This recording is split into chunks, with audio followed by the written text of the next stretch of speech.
Hi guys, it's Spencer. Welcome to Sphinx Reads. Today I'll be reviewing Neverseen from Keeper of the Lost Cities.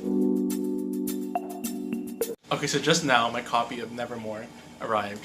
And I love Nevermore more than this series, so the way I'm going to do this is I'm going to unbox this thing while I review Neverseen. Okay, so Neverseen is the fourth book in the Keeper of the Lost Cities, written by Shannon Messenger. It's a middle grade fantasy. If you have not seen my reviews for Keeper of the Lost Cities series, books 1 through 3, I'll have that link down below in a playlist. But in general, my feelings for the series are as follows. First book was okay, liked it. Wasn't like earth-shatteringly good, but it was still decent. I love the second book, which apparently is an unpopular opinion. A lot of people don't like the second book. I thought it was a little too cheesy, but I absolutely love the second book. The third book, it was so tiring. It was so exhausting. Like, I did not like it for the most part, but in the end, it kind of redeemed itself from a 3-star read to a 4-star read. And then there's Neverseen. This book was such a ride, like not always in the best way, but it was a ride nonetheless. So first let's talk about the bad. So I don't know if I've just been in an extra nitpicky mood or if I just like totally gloss over some of the details of the book, but there were like a lot of glaring like plot holes.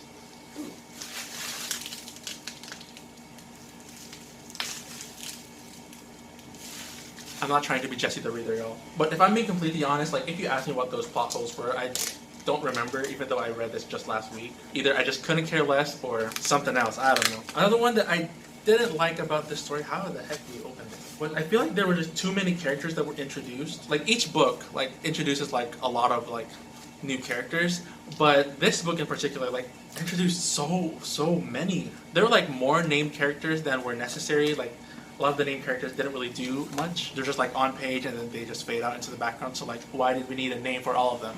And then in true Shannon Messenger or Keeper of the Lost Cities series fashion, there was just so much telling. Like show don't tell people. Don't just tell me what the characters feel, but like how or why. Don't just tell me that. There's so much telling. And then my biggest beef with this book. So I think it's a pretty well-known fact about this series that there's a lot of shipping going on. Which, I mean, is kind of weird because this is a middle-grade fantasy. I mean, personally, I also ship Sophie and Keith. But it's more like because it's fun, because you see how cute the budding romances are.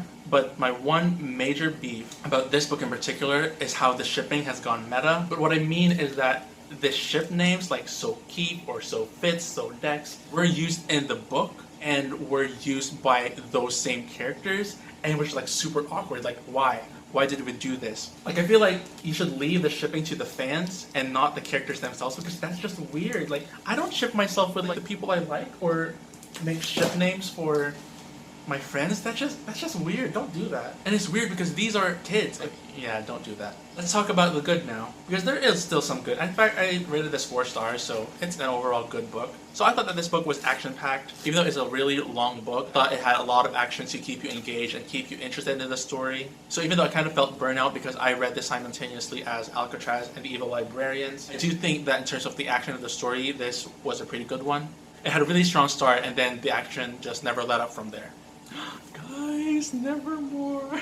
I was talking about Nevermore in a review for Neverseen. What am I doing? There were also a lot of heartfelt and emotional moments, particularly involving Keith, because Keith is everyone's favorite character. I don't think he's like the bad boy of the story that so many people say he is. We get to see a lot of character development for Keith in this book, mainly because he has to deal with a lot of the trauma and the betrayal that took place in the previous book. At times, like the emotional moments, I felt like were a little bit overdone, but overall, it was still good. Another good thing, or thing that I liked about this book, is the new characters that were introduced. Okay, I talked about how there were too many characters that were introduced, but a few ones that I really liked were Tam, Lynn, and Kala, however you say her name. And then the main reason I love this book is because we got to see so much more of this world. Like the world that we were able to explore in the first 3 books, like that doubled, like that straight up doubled from this book.